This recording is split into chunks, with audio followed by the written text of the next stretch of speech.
ngikhonza wena. Thank you Jesus. Uhlala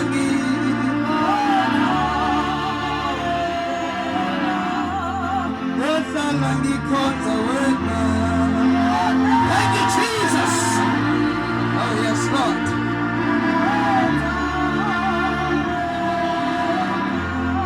Uhlala ngikhonza wena. Thank you Jesus. Oh yes my God. Uhlala ngikhonza wena.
Thank you, Jesus.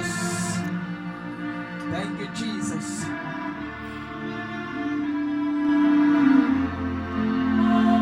Sesalungiselile inkondo mama Sengane. uNkulunkulu ubekele inyizwi enhlizweni yami. Kodwa ukuthi kusele 2 days ukuthi iqale lemvuselelo noma ime. uNkulunkulu uvuselele izwi.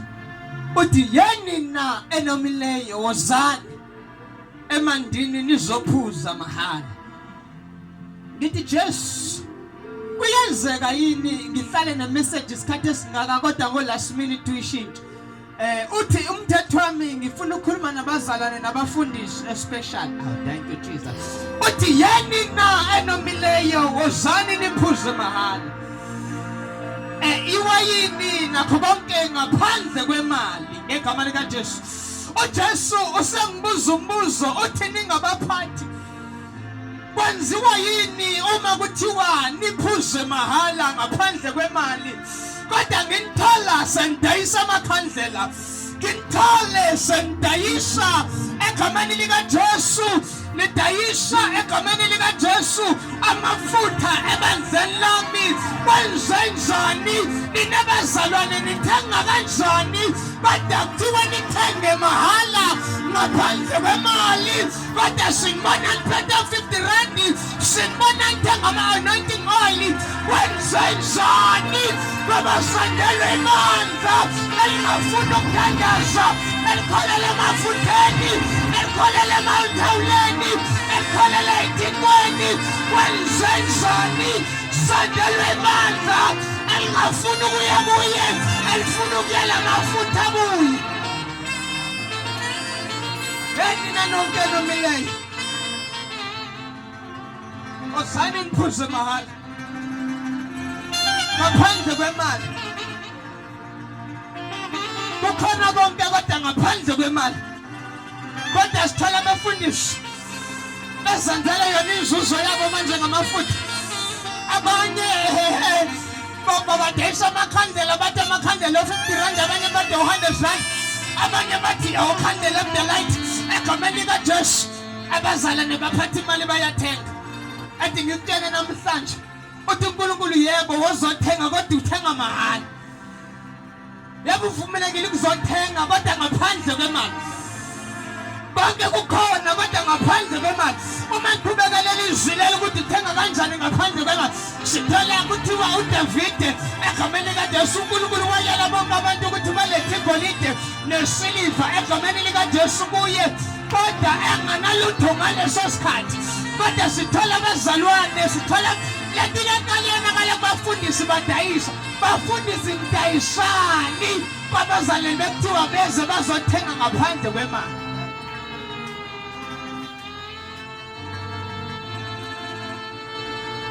Asikhumbule uJesu ufika bedayisha ubafaka inkarivasi ukhahlela yonke into ngoba benza ibhizinisi. Okusho ukuthi uJesu umelene nebhizinisi endlini yakhe kodwa ufuna ivangeli kodwa sithola abafundisi ngenxa yangafuna ukukhuluma iqiniso beyishintsha iqiniso benza ibhizinisi endlini kaNkulunkulu kodwa sithola uJesu ngalelanga egameni likaJesu ekhahlela yonke into ngenxa yokuthi kukhona ibhizinisi. Sithola abaprofeti bayadayisa. Abaprofeti bakaNkulunkulu bafundisa. Yaba ngiyavuma ngidotshwe kade ngidayisana.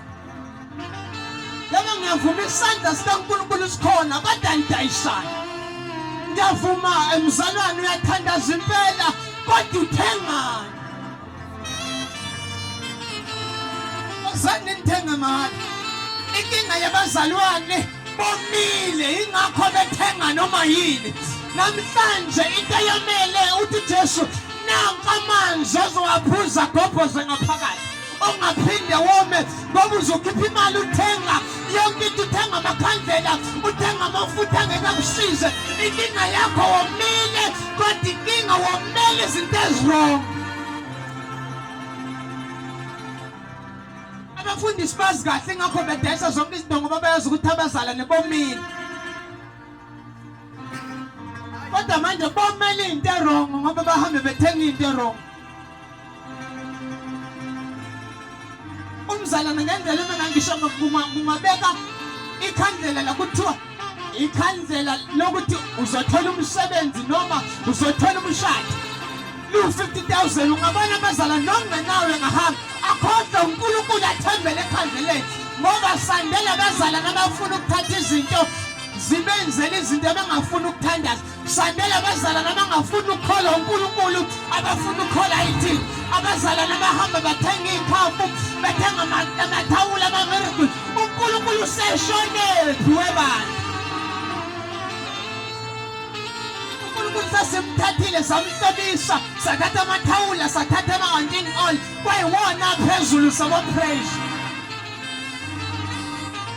uNkulunkulu samthatha samehlisa amandla ingakho engasasebenzi nasemabandleni ngoba simnika iveli.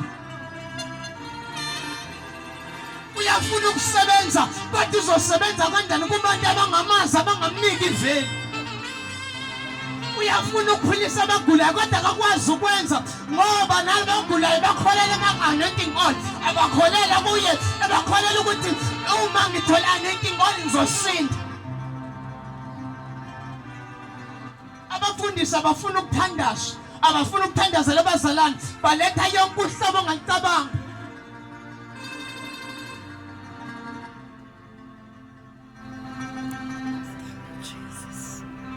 Bokuthi siyakhumbula abazalwane ugcina ngasithola kwabantu abapowerful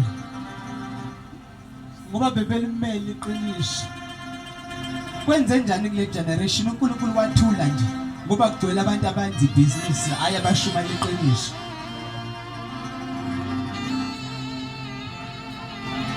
uNkulunkulu uthula kanjani ekhona? Izwe liyafa icorona kodwa khona abazalwane khona abafundisi khona abagcotshwa. Zonke izifo ikhona zazenzele ebandleni. Kukhona amanyala nencithakalo ebandleni ngenxa ukuthi kugcwele ibhizinisi akugcwele iqiniso. Siphakame sime ngenyawo. Wena nonke nomileyo kungenzeka ukuthi womile kodwa bunga-understand ukuthi womile uhamba uthenga noma yini. Kuthiwa lokho kuzokusiza uyakuthenga. Kuthiwa lokho kuzokusiza uyakuthenga ngoba womile. Kodwa namhlanje nangu uJesu onamandla okuqeda lonke inqano. Sivalile amehlo ethu bekhona osonda lophuthumeza ngaphambili. Anginendaba nesimo obhekene naso, kodwa nangu uNkulunkulu okwazi uqeda inqano. Angilazi inqano obhekene nale egameni kaJesu. Kungenzeka ukuthi usufuna ukuthenga noma yini, usuyitshelile ukuthi ungathenga noma yini engabeka phambi kwakho nangamalini. Bafundisa siyeke ukudayisa, siyeke ukuthatha indawo kaNkulunkulu isenze ibhizinisi, kodwa sithathe indawo kaNkulunkulu isende. Ingakho manje sekuphakama ama-ironing oil, kuphakama abafundisi, uNkulunkulu akasekho. Sivala amehlo ethu. Bekhona uJesu, ngiyazwela ukoma ngaphakathi, igcwalise. Sonala boshanda la bosinda le bosaya la bosinda la bosa. Sinda la bosata la bosinda la boshata. Igcwalise. Ubenzeka mntaka bebusuzame konke, kodwa kukusebenzile. Abanye bathenge baze bathenga ngezitika zanga bangisebenzela ngalutho. Bathatha amakhanda amadoda bawana amathisela bayibona zobagada bakhohlwa uNkulunkulu. Namhlanje nangoNkulunkulu sivalile amehlo ethu egameni kaJesu. Phuthumuza ngaphambili mntaka baba ungasali. Kungenzeka ukuthi kukhona omunye othi mina ngazange noJesu aphuthumeze ngaphambili, kodwa ngiyafisa ukwazana naye. Aphuthumeze ngaphambili ngokuphuthuma nje ngivale egameni kaJesu. Kodwa angazani mina noJesu, kodwa ngiyafisa ukwazana naye namhlanje. Ngizwile abafundisi ukusukela nje beshumayela egameni kaJesu. Ngizamile zonke izinto zingisebenzele, kodwa ngithi oke namhlanje ngithathele uJesu. Ngibona ukuthi angeke angenelele yini esimeni sami. Bekhona abagula abaphuthuma beze ngaphambili egameni kaJesu Kristu waseNazaretha. Bekhona abagula abaphuthuma beze ngaphambili.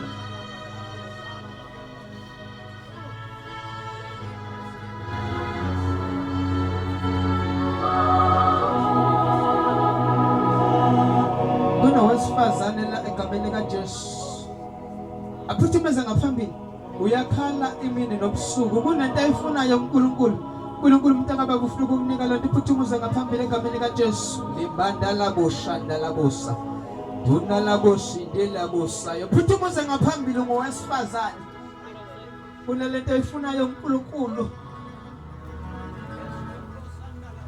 Uyakhala imini nobusuku ukuthi mayenzeke lento, phuthumuze ngaphambili mntaka baba.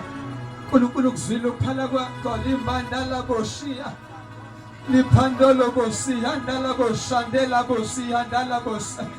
Runana na nonina na nazono lozo zona la basa. Sununu nuna landa la bosenda la bosea la basa. Sunala baba basenda la baba basandala baba si. Rundanda la mandandela basidena la baba basa. Sindala baba basenda la baba basa. Rindala baba basenda la bosia la baba basa.